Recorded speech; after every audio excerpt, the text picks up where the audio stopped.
Baghdad के एक दरवेश आलिम थे, तो वो जब भी नमाज पढ़ाते ना तो किसी ताजर की 2 बीवियों के बारे में दुआ मांगते। तो जो है मेरी बात पर, नमाज पढ़ाते तो कहते अल्लाह उस ताजर की 2 बीवियों को अपनी खास रहमतें अता फरमा। एक दिन लोग उनके गिर्द इकट्ठे हो गए, कहने लगे बाबा जी बताएं तो सही वो बीवियां कौन थी जिनके लिए आप दुआ मांगते हैं। तो फरमाने लगे मेरे शहर का एक ताजर था, बहुत बड़ा ताजर था, मालदार था पर बे औलाद था। उसे बगदाद से मुल्क शाम जाना पड़ता था तिजारत करने, और कई कई महीने उसे शाम के मुल्क में रहना पड़ता था। उसने इस तरह किया कि वहां भी एक शादी कर ली। तो जो है ना मेरी बात, क्या कर लिया उसने? दूसरी शादी करना मर्द के लिए जायज है, तीसरी करना भी, चौथी करना भी भैया के वक्त, मगर अगर इंसाफ कर सके। अगर चारों में हम ना आधा मसला सुनते हैं और आधा ही बयान करते हैं। अगर इंसाफ ना कर सके फिर उसके लिए 4 जायज है, फिर वो एक ही रखेगा। तो अजीज दोस्त, दूसरा निकाह कर लिया, शादी हो गई। अब वो वहां कुछ ज्यादा वक्त गुजारने लगा, मालदार आदमी था, बीवी को मकान भी लेके दे दिया। अब वो जब देर से आता वापिस, और जब आता भी तो उसके वो वाले अंदाज ना होते जो पहले हुआ करते थे। अब बीवी से बड़ा जासूस भी कोई नहीं होता, उसको तो पहले पता चल जाता है कि माजरा क्या है, उसे बड़ी खबर होती है। तो उसने महसूस कर लिया कि बदले बदले से मेरी सरकार नजर आते हैं। वो कहने लगी अब के जब आता जाता है तो इसके हालात कुछ बदले बदले से हैं, माहौल कुछ और है।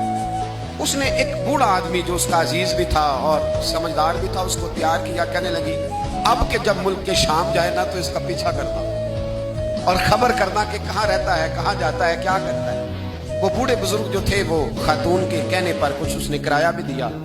वो उस ताजर के पीछे गए और वापस आके खबर दी। कहने लगे कि तो 2-3 साल बीत गए, इसने वहां भी शादी की हुई, तुझे बताया ही नहीं। बीबी बड़ी समझदार थी, हौसलामंद, जीरत, उसने शोर नहीं मचाया। उसने कहा कि मैं ना अब जब आएगा ना तो तरीके से बात करूंगी और पूछूंगी कि ऐसा क्यों किया।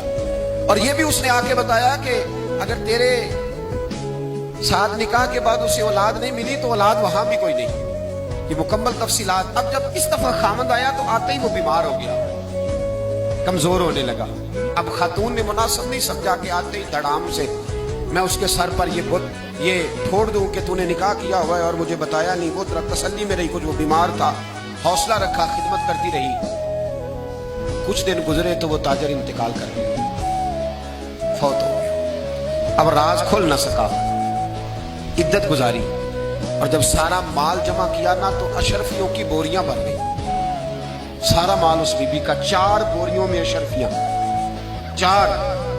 यहां तो पेट का दोज़ख है, माज़अल्लाह भरता ही नहीं।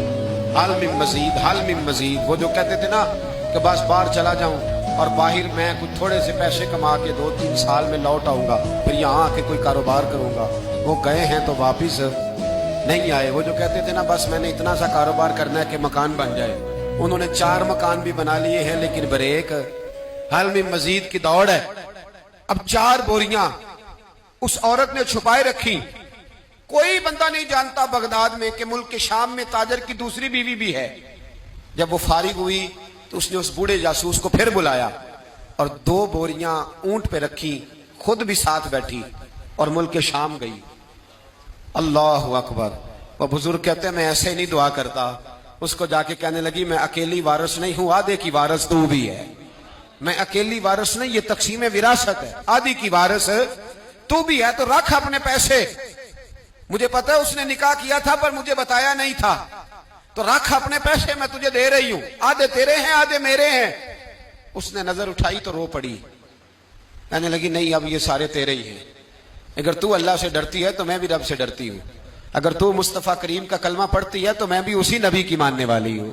कहा बात क्या है, मेरा क्यों है सारा? तो वो खातून कहने लगी वो 2 साल 3 साल से मेरे साथ निकाह था और उसने बताया था मुझे कि मेरी बीवी भी है, और मैं गरीब थी तो मेरे वालिदैन को भी बताया था कि मेरी दूसरी शादी है। ये मकान उसने मुझे लेके दिया था, मेरे तमाम अखराजात वो पूरे करता था, नानो नफका का ख्याल रखता था। लेकिन अब के जब वो आया तो वो बीमार था। उसने मुझे बताया कि मुझे तबीब ने बताया है कि मैं शदीद बीमार हूं, शायद बच ना सकूं। तो कहने लगी वो मुझे कई लाख रुपए भी दे गया और जाते दफा मुझे तलाक भी दे गया, फारिग कर गया। कहने लगा तू जहां चाहे मेरे बाद निकाह कर सकती है। और कहने लगा मैं चाहता था पहली बीवी को बता दूं, मौका नहीं बना, اور اس کا دل نہ ٹوٹے بتا نہیں پایا، لہذا وہ مجھے ڈھیر سارے پیسے دے چکا